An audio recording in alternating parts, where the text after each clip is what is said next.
So I've thought of you often as a workaholic, probably my entire life, and I'm trying to understand you like someone who just likes being occupied or not staying idle. Because even if you're watching IPL or after dinner time or any time when you have nothing else better to do, you just pick up a history ka unit and you start finishing up any pending work or any thing to be productive. And I really wanted to know this, like out of pure curiosity.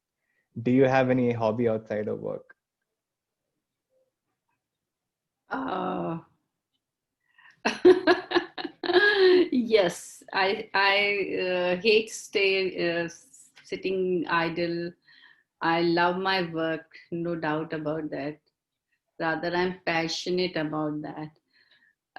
But of course, I have other things to do and many things on the card. I love going out, and I hate sitting at home. Right. But I also love to be close to nature uh, because it is there where all my tensions goes away. And sometimes I get new ideas also. So whenever I go for walk, I love to walk alone, not with anybody, because then me and nature is there, are there, and I enjoy being in the woods, frankly speaking. I love company of people. No, you know, sitting. I hate sitting alone. Uh, Both I of us love. can both of us can agree to I, that. I love to be surrounded by people, and I love to be in company with my son. So by profession, you're a professor of medieval history, and one of the things I wanted to know was if you were always inclined or interested towards that, or did you just pick it up because your sisters or your brothers were doing something else, and it seemed like the only way out for you? uh, Look, the way things are now, the way you all people have the exposure, and the way knowledge is expanding, and I think we are not, we were actually not that mature as you people are. Now as far as these generation, the coming generations are concerned, even I watch your generation, people are quite focused, concentrated, maybe because we were not having any opportunity, nor the exposure, our home and the school, and that maybe this could be the reason that my home and my work is the is all what I see it. So we just knew that we have to study, we have to do well in our studies. What would happen after the studies, we had we were not looking in terms of years. We used to look in terms of days as passed by.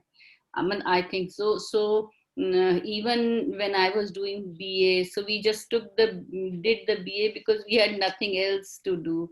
So whatever. So then we had to join after BA, nothing else. Then we have to join MA.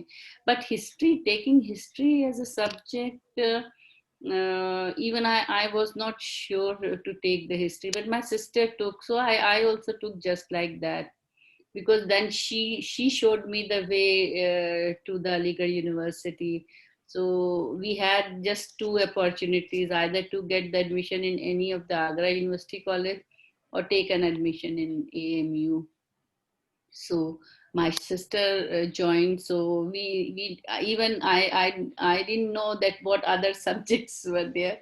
So I just applied for that, and initially I took, and I was not bad actually at all as far as history is concerned. So it was a subject which I liked. Even my teacher at BA, Mrs. Sehgal, we liked her.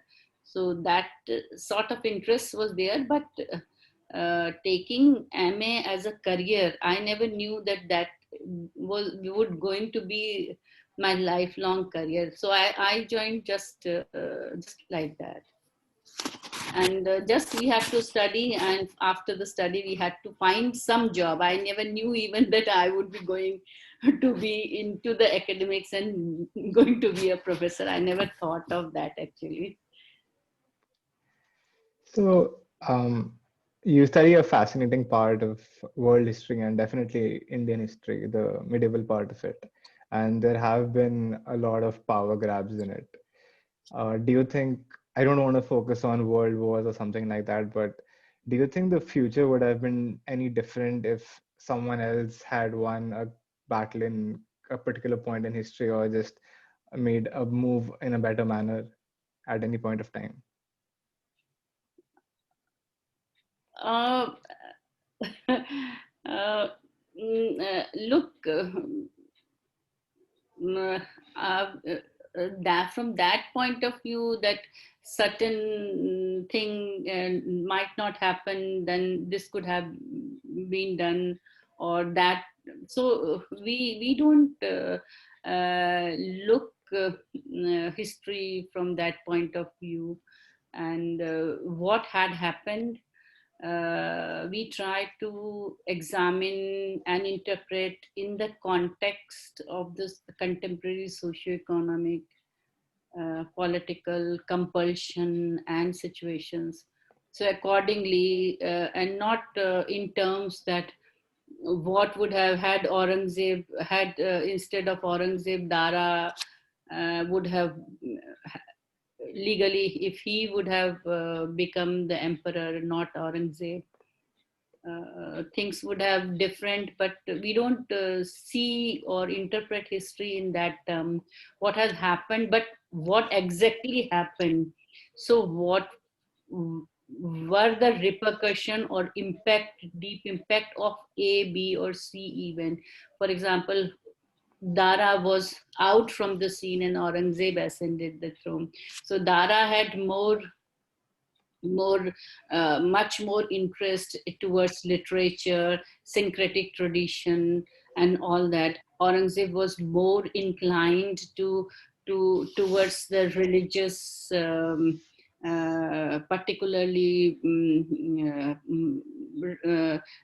particularly Islam, and different his ideas. So he worked in that direction. His compulsions also forced him to follow that. So that could have been a different story. But we don't see history in those terms.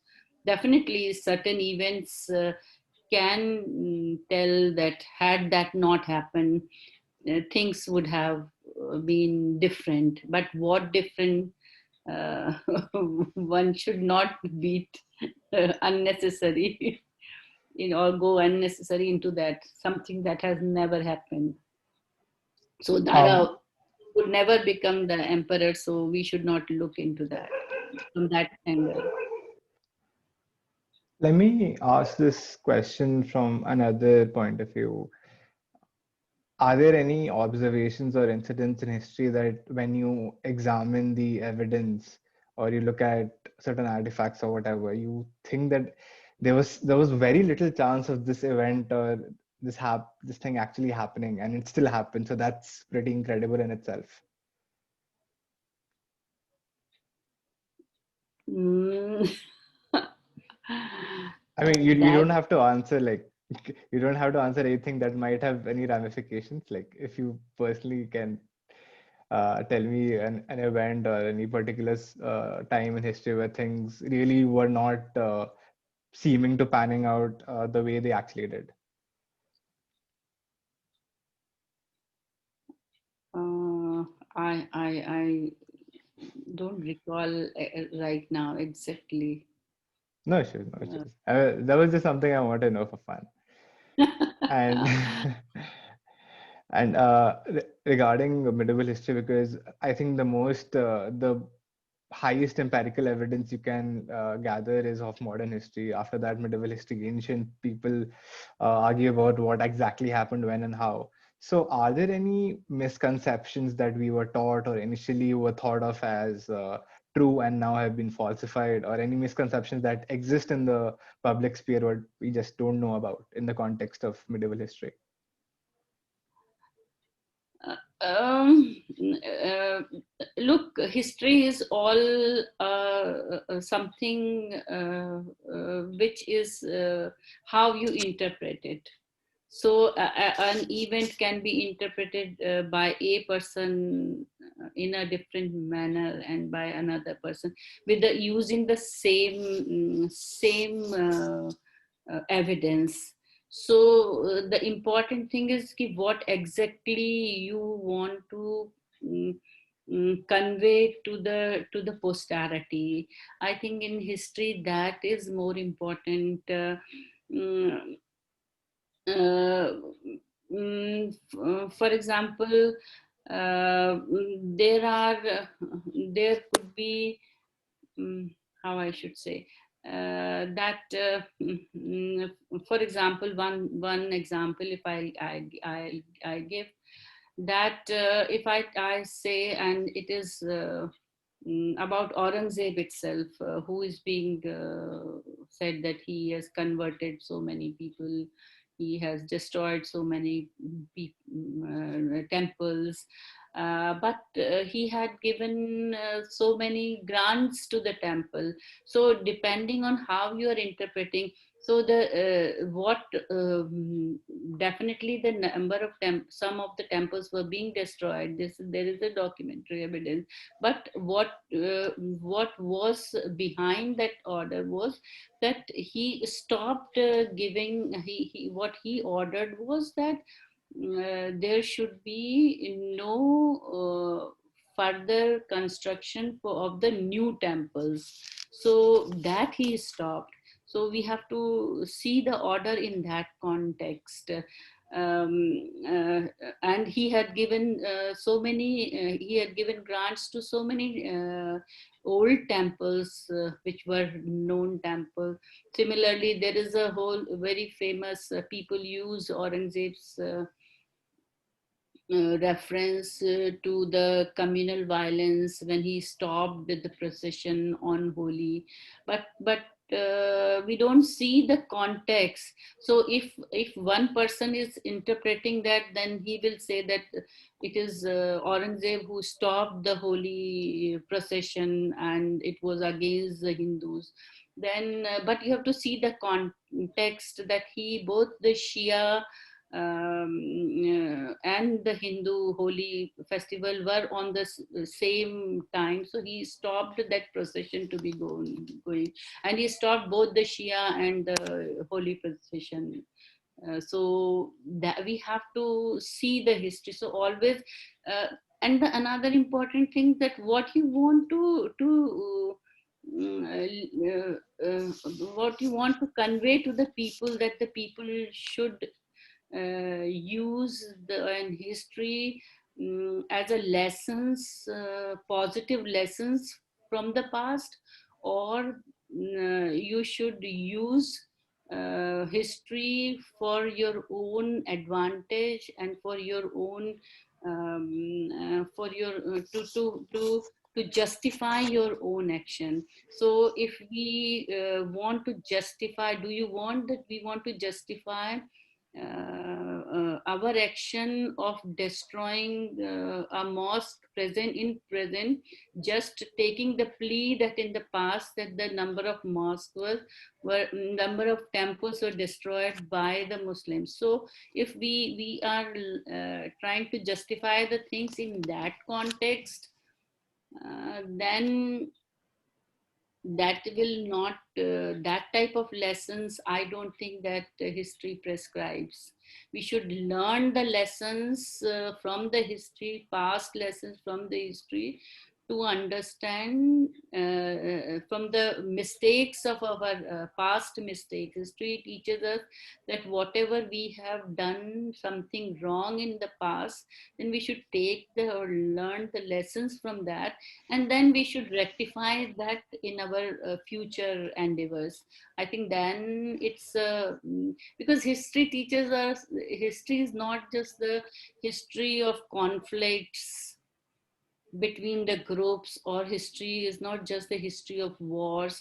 We are just we just see the history as in the context of political history, or the history or the clashes between various groups. But history provides many other facets, also the type of symbiotic relationships, syncretism between the community or among the communities which was prevalent there. These are the things, these are the lessons that we should learn. So there is more than history. In history there is more than the conflicts. There is so many syncretism, human relationship, interactions among different groups, mutual trust, all these things that we should learn the lessons from history. Do you think that there's any part of medieval history that's still untapped? I mean, it's been long over said that medieval history focuses a lot on Mughals, or modern history focuses a lot on the West and the world wars. And similarly, do you think that particular to medieval history, there's an aspect that we need to explore more? And if yes, which one? Look, there are phases when because there could be two ways. One way, definitely, one way of looking medieval history or Mughals, even in the Mughal history or the phases, in the sense that sometimes there is a phase when there was a emphasis on political history, because there was at that time nothing much was being, even as in a political, to construct the political history of India, nothing much was written. And then there was, in the 60s, the phase came, the more focus came on the economic history. Then under the European annals school and all that, you'll see that there is more focus towards the interdisciplinary cultural aspect, society. So society and culture, now more and more emphasis on to look into the women position. So now the gender issues are coming up very important and prominent. So people are more and more working on gender relations, gender issues.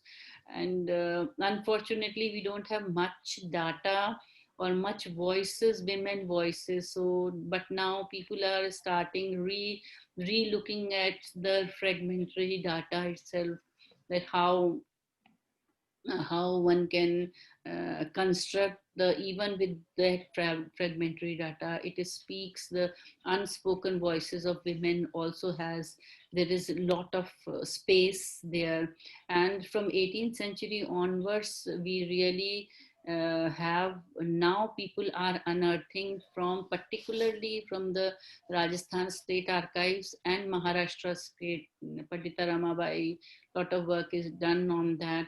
And Rajasthan or Maharashtra State Archives, Pune, and Rajasthan State Archives, huge data on women is there, Janani Dury documents, and there are a number of types of documents are there, and people are working. So these gender studies, which were actually at the back seat, now people are taking it. Religion also, sects, bhakti, all these things are picking up. But women studies are the real current emphasis on the women studies. So people are trying to unearth the story, her story also. It let it not be just his story. The next question I would ask, I was really not hoping, I don't want this to be taken in any political context. Uh, And do you believe that there are certain very influential or informative historians that we are not paying attention to, or we should maybe pay more attention to? And similarly, are there any works or similar that should be read more than the others and are not getting that much traction? Historian in the context, the modern historians, or the historical, in the historical context you are asking? It's totally subjective. I mean, from your point of view, are there any historians or any works that you would recommend that people read, people of at least people graduating college or just going outside after school should know about? No, then these are two different issues. That whether we are how our education system is, and what type of material is available to our students, graduate students. Yes, there is a difference between uh, the students who are passing out from the central universities or the colleges of repute, uh, where the latest data and material is available to the student. Otherwise, when, for example, when we were studying, if from a small college, we were from Hindi medium. So in Hindi there were very few books available. There only translations were Hindi in Hindi, VD Mahajan and all that. So for the regional language people, the data was not available. But I think now the situation is changing, in the sense that people, with internet now, the knowledge is percolating down to the villages. If you have the access to the net, you can search any data, and lot of material is available online. So that difference earlier, which was between a small college or small small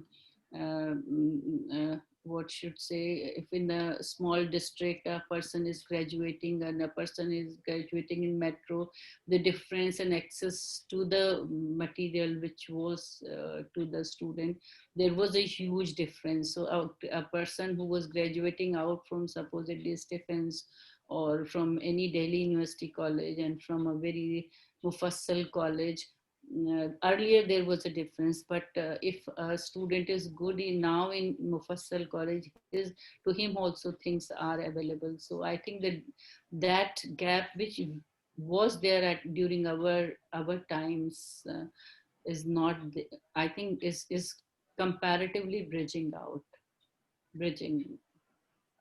Are there any works or any book that you would specifically recommend if someone just wants to put their initial step into or dive into medieval history, just like as a stepping stone? I must, I should not say, but because my preference is for my supervisor, and he's a great historian also. But a person who has not read anything, then he should read just a very small book from NBT, Medieval India, which is written by Irfan Habib. It's a very simple, chaste reading, and it provides an overall very balanced perspective and very concise also. I think if somebody wants to read, I think that is a good book. He has written so much, but for a commoner who wants to generate interest, have nothing, never read medieval Indian history, then I think that's a very small but very, very powerful book. Awesome. That's all the questions I had on history. um, from MP to UP to Delhi, you've you've lived in various places, and how different has the life been for you in these different places? Mm. Frankly, MP was my childhood. Very, very faint memories I am having. So I can't say much. Even UP, I was there for shorter period at Kanpur and Lucknow. Again, that's not much. But Aligarh, yes. My life is from my college to home and home to college. But when I joined Aligarh Muslim University, then the space widened, and uh, um, that university also became the bigger space where we used to spend a lot of time. Thoroughly enjoyed reading, studying, and learned so many other things. Maybe by the time we got little matured also. So I think uh, university, and everyone loves the college days and the university days when a person is a student, because when you yourself is become joins the service, and then there are other compulsions. So I think the college days are the best, the university days are the best. So currently, we have stayed in Delhi. At least I have been born and brought up in Delhi. I've been here for 25 years. You've been there for about 7, 8 years more than that, right? Yes. So, would you want to leave Delhi for any other city in the future if possible? Or is this where you think like it's time to settle down? uh, Actually, my whole work is here in Delhi or Aligarh. But I think I have so many things academically to do at Delhi, and staying at Delhi, I can do lot more. I have my working relationships, working friends here. I know the libraries and all that. And the other place could be Aligarh, but now there are new setups. I know very few people, in the sense that at least I'm not working there, so I have to resettle, rebase myself. So I think I prefer to stay in Delhi and working, because I don't see that even because I feel that teachers never retire, so I'll keep on working. So working doesn't mean that going to the university and coming back, but going to the libraries, interacting academically and all that. So that I'll continue. So I think I can do better in Delhi. So I think I'll be here either based in Delhi or the NCR or somewhere. You said a very interesting line that teachers never retire. Now, I would say neither do parents, and especially not mothers. So, is there anything that someone should tell you and you really should have known while raising a child in the age group of, I don't know, 1 to 5, 5 to 10, 5 to 20, or a man child who still stays at your home at the age of 25? Uh, I have, I don't know what exactly you want from me. Can you just, Were there any issues that you faced while raising me that you maybe think you should have read up more about, or you think that someone should have just given you a disclaimer that, okay, this is a rough time or this is going to be a rough patch, but you will deal with it and you will come out of it fine? mm, I have never made long term uh, anything long term, in the sense uh, as things used to come, I reacted and did the that way, and I never think that I should have done the things in that way. But sometimes I think that I pushed my son too much, which now he always always thinks that I interfere in his personal, so-called personal affairs too much. So I think that uh, I should, I might have maybe as a mother, I had a different viewpoint at that time, but now I think it was too much interference, or maybe all the time tuitions, and uh, I asked him to do tuitions and all that. I think that were retrospect. I think that were not that way so much useful to him, but it depends on person to person. But I'm telling about you, Mhm. maybe. Was there any phase that you describe as the toughest years of motherhood? I don't think that anything in the context of that can be the toughest or the lightest Okay, or the hard. I'll make that question a little lighter. Uh, the favorite memory you have over the past 25 years or so? Um, uh, Definitely, your birth is the most precious thing that I can count That's on. not counted. So something apart from that. Something apart from that. uh, uh, what else do you want?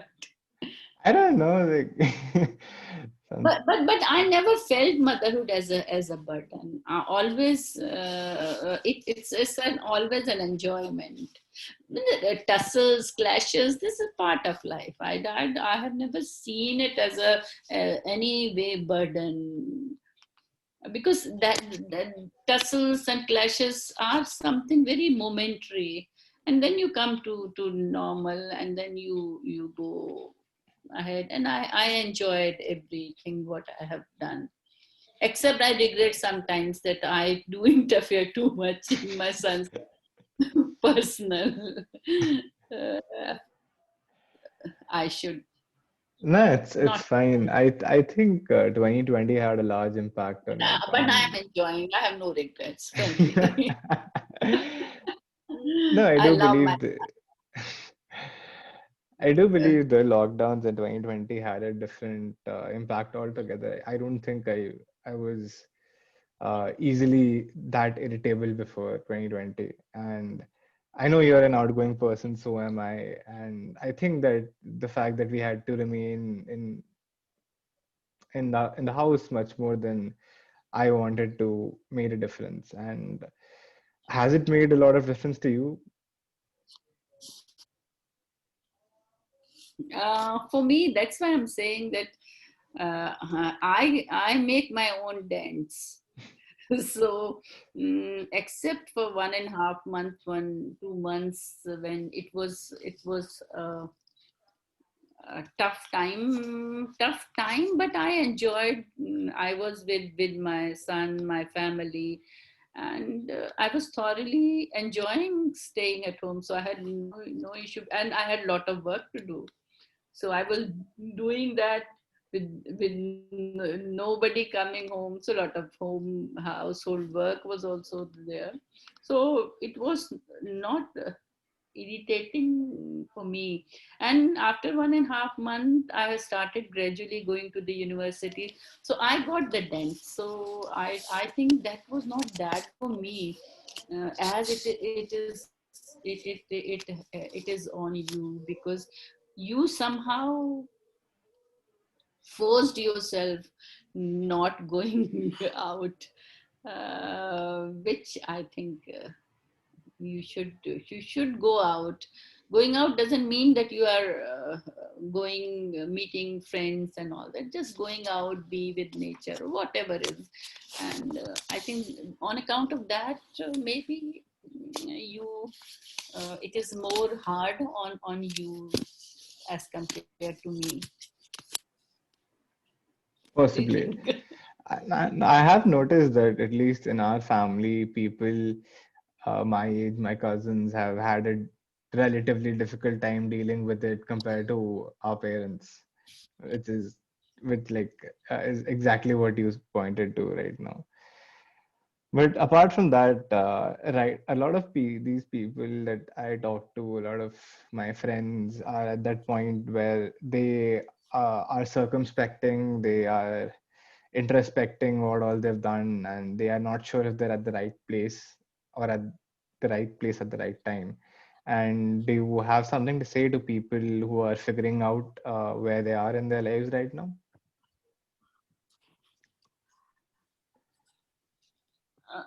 Look,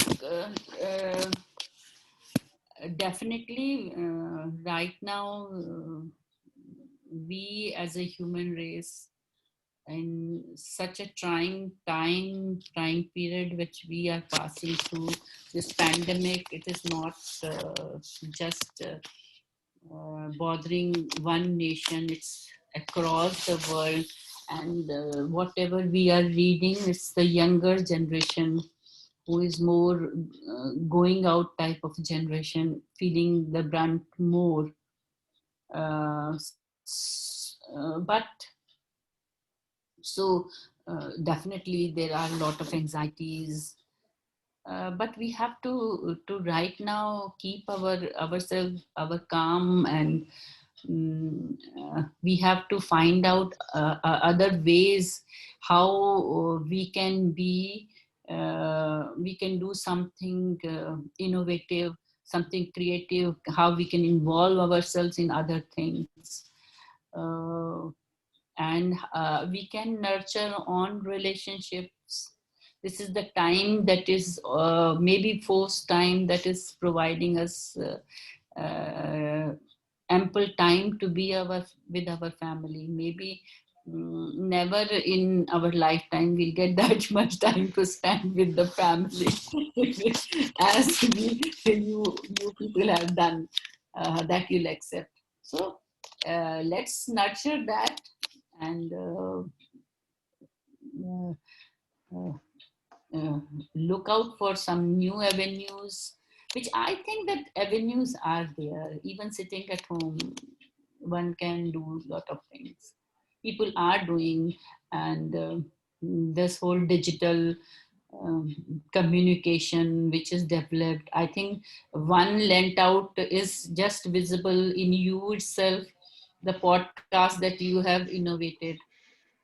Uh, this could be one space that you have created. So not just you, there are many youngsters, but definitely it is very tough time for everyone to pass through. Everyone is living under fear, little fear, but we cannot live all the time under fear. So we have to look into the positives, not the negatives. The more we will go into the negatives, then we will fall into a sort of a circuit. And the more we will think positive, then definitely we will find out some new, some ways to enrich our life within the limited scope, whatever we are. It is not we, it is all, the entire world is facing this issue, and we have to keep calm and look for the new ways, nurture our relationships. Wow, I guess it's better to end it on this than any other note. Uh, thank you so much, man. I love hearing your perspectives. As long as they have nothing to do with Oh, my academic endeavors, oh, it's always fun to talk to you. yes, it's always pleasure to interact, to be with you. I love you, my son.